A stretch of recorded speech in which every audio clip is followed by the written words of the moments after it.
Hey YouTube, today we need to change out a broken mirror glass on our Mazda.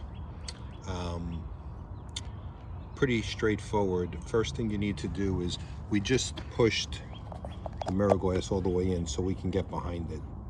So you'll see in a minute. We're going to turn on, we're going to take it. I'm going to put on a pair of gloves and we're just going to easily pry this off, and we'll show you what it looks like after that.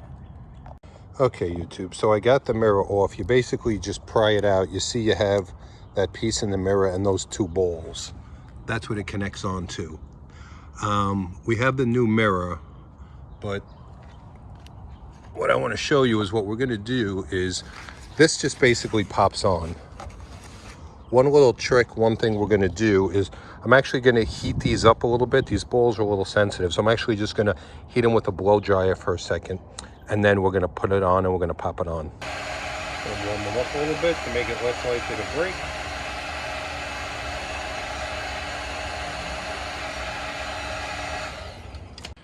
Okay, so I just popped on the other mirror, and literally what you do is you take it and you do just what I told you. Let's pull the other mirror so you could see. You need to get this ball on and these two balls on top. So you literally take it and you pop it in, and then you pop the top just to make sure you get it on, and it's that simple. Anyway, be careful. Make sure you wear some gloves just in case. If you like this video, please give me a thumbs up and subscribe to my channel. Have a great day.